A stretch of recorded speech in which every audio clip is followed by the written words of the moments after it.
Welcome to the Deep Dive. Today, our mission is to tackle one of the most intense and difficult narratives in early Islamic history. It's a big one. A very big one. We're talking about the incident with Kinana ibn al-Rabi at Khyber.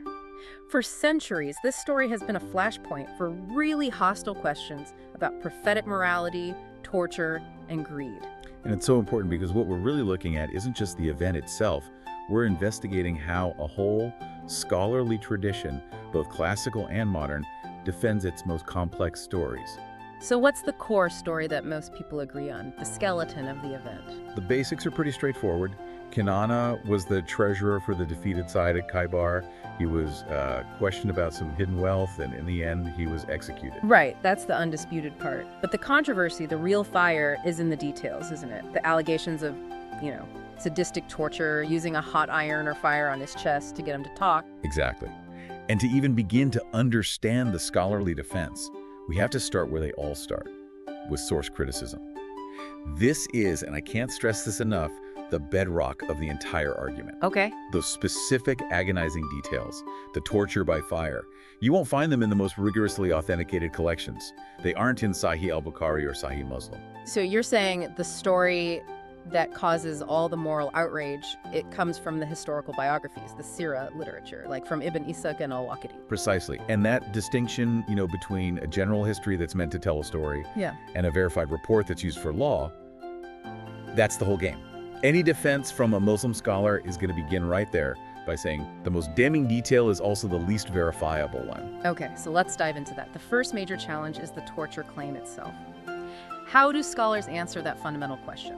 Why would a prophet, who is meant to be a symbol of mercy, order torture with fire over treasure? The majority of modern scholars, and they're leaning on classical figures like Ibn al-Qayyim here, they take a very direct approach. They reject the torture claim outright. They say it didn't happen. They classify the report with the fire detail as weak. The term is enif, unreliable. Okay, so for listeners who aren't deep into hadith studies, what does weak or edf actually mean here? What's wrong with the chain of transmission, the isnad? It means the chain of narrators for that specific, very graphic detail is broken. Or it contains someone who is known to be unreliable. Think of it this way. Ibn Ishaq was a historian. He was gathering every story he could find to build a timeline. He wanted the full narrative. Exactly.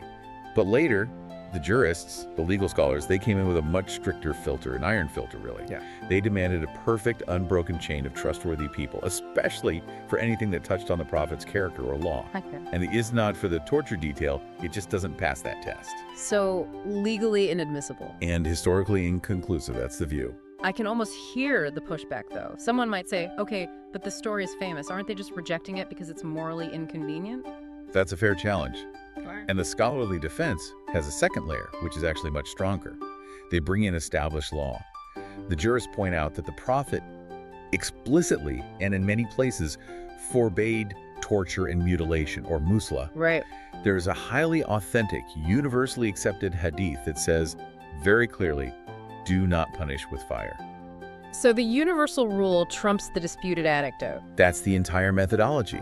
A foundational legal principle, one that's confirmed over and over, has to outweigh a single biographical detail that contradicts it. Especially, if that detail has a weak chain to begin with. The authenticated conduct of the prophet becomes the filter you use to judge the history. That makes the source criticism more than just a technicality. It's a moral argument based on their own legal system. So what about the historians themselves, like Ibn Ishaq? How do they deal with him, including these kinds of stories? Well, the thing is, criticizing Ibn Ishaq is not a new thing. It's ancient. The famous early jurist Imam Malik, for example, he reportedly called him a storyteller, not a jurist. The storyteller. Yeah, meaning he collected narratives widely. He sometimes even included what are called Israeliyat anecdotes from Jewish or Christian traditions, just to fill out the story. The jurists respected his timeline, but they always filtered his material when they were looking for a legal or moral standard. Okay, so let's say we accept that scholarly consensus for a moment. The torture claim is unreliable. That still leaves the second big critique, the motive of greed. Even without fire, Kinana was executed after being interrogated about money. Critics say it's just crass materialism. And this is where the framing completely shifts. It moves from personal greed to an issue of state security. Scholars argue pretty passionately that this wealth was communal property. It belonged to the state treasury, the Beit al-Mal. Exactly. Yeah. It wasn't for the prophet's personal bank account. I mean, all the sources agree he died poor and didn't leave an inheritance. This was about state funds. So the search for the gold wasn't treasure hunting. It was recovering state assets from an enemy leader who had broken the terms of surrender. That's the frame. It was about enforcing a treaty. This was a hostile military power that had just been defeated. Hiding the funds was seen as treason, a breach of the surrender that could, fund a future rebellion. But the execution itself, wasn't the final charge something completely different, something separate from the money? Yes, and this is maybe the most critical point in the entire defense. The more accepted accounts and the legal analysis say he was executed primarily for murder, the principle of cases, legal retaliation. Murder of who? For his alleged role in killing a Muslim named Mahmud b Maslama during the battle. So in this view, the execution was legal punishment for a capital crime. The treasure was an aggravating factor, a breach of treaty, but not the reason for the death sentence. That really does change the moral ledger, doesn't it? It completely reframes it. It shifts the story from a prophet kills man for gold to a head of state executes an enemy commander for murder and treason. You often hear critics compare Muhammad's actions as a military leader to the ministry of Jesus. How do scholars handle that comparison? They generally see it as a category error, a faulty comparison.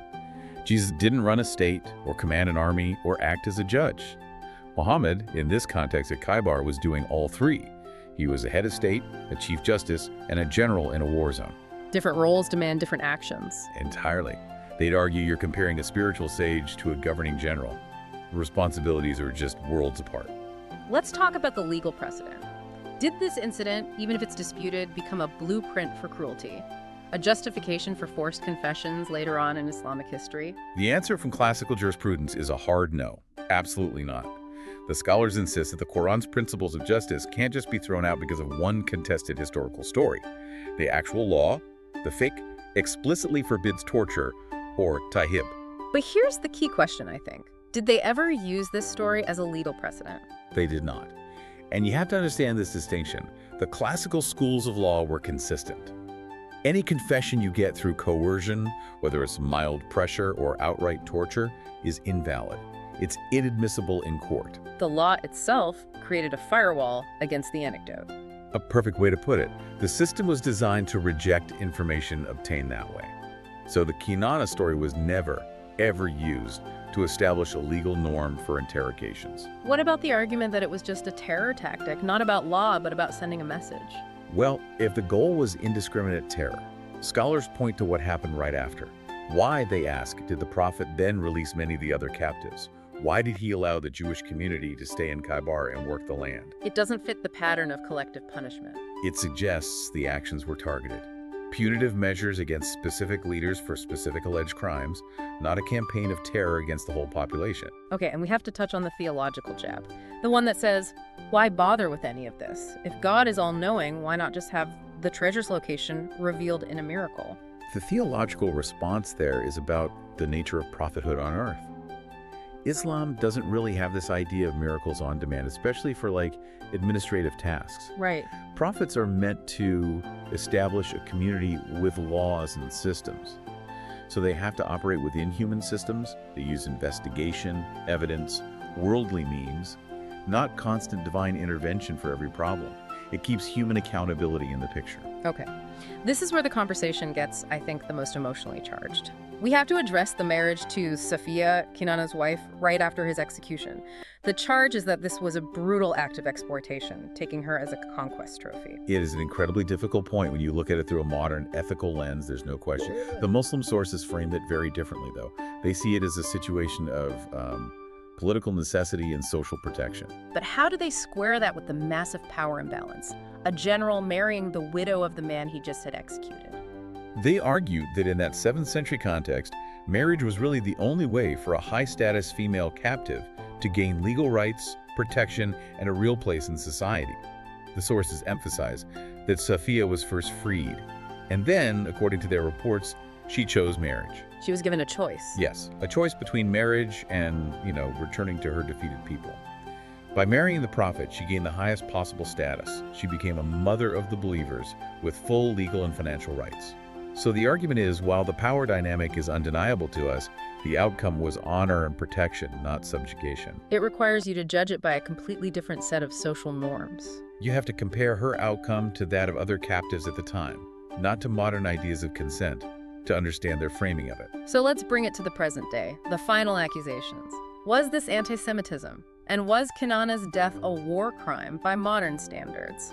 On the first point, scholars consistently argue the conflict was political and military, not racial. Khyber's leaders were accused of breaking treaties and inciting war against the Muslim state. So they argue Kinana was killed for political crimes, treason and murder not, out of religious hatred. And on the war crime accusation, how do modern scholars reconcile their tradition with modern international law, where torture is just a non-starter? This is where they have to synthesize, and they do it by holding firm to their own established moral law. Yeah. Modern Muslim scholars are unequivocal. Torture is haram. It's forbidden. Full stop. So how do they resolve the tension with this story? Two ways, really. First, the main academic position is still that the torture detail is just false. Source criticism proves it's unreliable. But second, even if you assume some kind of harsh interrogation happened, they argue you have to read it descriptively, not prescriptively. Meaning it describes the brutal norms of 7th century warfare. It's a historical data point. It is not a prescription for how Muslims should act today. The moral standard for today is set by the clear, authenticated texts that command justice and mercy. So after all that, what's the takeaway for someone trying to make sense of this? I think the core scholarly position rests on those three pillars. One, the torture report is weak. Two, the established law forbids the act anyway. And three, the execution was for capital crimes, murder, and treason, not for gold. And that framework, that source criticism, it really does change the entire inquiry. It forces you to balance the raw emotional power of a story. You can almost hear the screams against this very disciplined, almost cold demand for evidence. Exactly. The question becomes, where is the isnad? Where is the chain of transmission for this horrific detail? Right.